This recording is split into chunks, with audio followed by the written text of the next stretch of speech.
ఆయన రాజు అయ్యుండి దేవుని దగ్గర పశ్చాత్తాపడుతున్నాడు.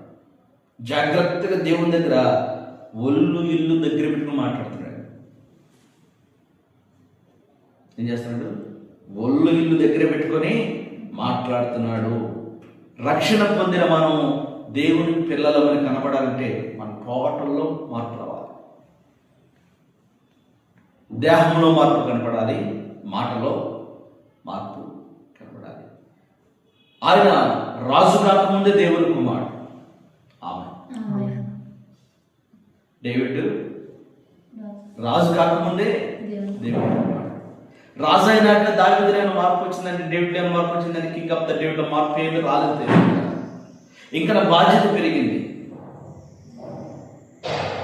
అయితే దావీదు దేవుని మాత్రమే కనపరుస్తున్నట్టే, దావీదు దేవుని చిత్తాన్ని మాత్రమే, దేవుని ఉద్దేశాన్ని మాత్రమే, దేవుని మనసును మాత్రమే గెలిచినవాడు, దేవుణ్ణి ఆనందపరిచినవాడు, దేవునితో నడిచి దేవుని చిత్తాన్ని జరిగించి దేవుని ఉద్దేశాన్ని గనపరిచి దేవుని కొరకు సాక్షిత్వ కలిగిన వాడు మాత్రమే దావీదు. స్తోత్రం.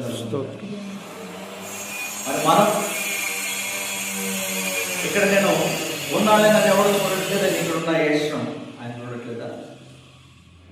నేను దూరం వచ్చేది, వేరే రాష్ట్రం వచ్చేదే, నన్ను ఎవరు చూడట్లేదే అని నేను ఇక్కడ పిచ్చేసి వెళ్ళిపోతే అక్కడ ఆయన చూడట్లేదా? నీ అన్నవారు నిన్ను చూడకపోవచ్చు, నీకు నచ్చిన వారిని చూడకపోవచ్చు, కానీ నిన్ను కలిగిన దేవుడు నిన్ను చూస్తున్నాడు. నిన్ను నిర్మించిన వాడు నిన్ను చూస్తున్నాడు. ఆయన బాగుగా నేను కూర్చుంటున్నా, నేను నేర్చుకున్నా నీకు తెలియదు కదా. ఎవరు తెలుసు? జీవము కలిగిన దేవునికి తెలుసు. హల్లెలూయా, ఆమేన్. దేవుని పిల్లరా, దేవుడు మన జీవితంలో నూతనమైన కార్యాలను ప్రారంభించాడు. ఆయన నూతన సంబంధమైన జీవితంలో మిమ్మల్ని నడిపిస్తున్నాడు. ఆత్మ సంబంధమైన వ్యక్తిగత జీవితంలో ప్రభువు మిమ్మల్ని స్థిరపరుస్తున్నాడు.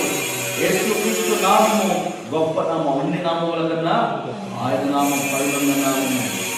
ఆకాశం ఉందే కానీ, భూమి ఉందే కానీ, భూమి ఉందే కానీ ఏ అమ్మగారు ఆయన గొప్పవారు నేనే నేనట. మూడో మాట అంటున్నాడు, నాకు తలాపు పుట్టక మునిపే నీవు ఏమంటున్నాడు?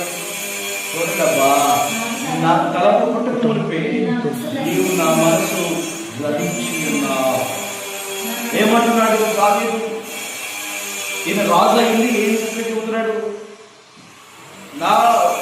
నాకు తలాపు పుట్టక మునిపే ఏమంటున్నామంట? మనసులోకి రాకముందే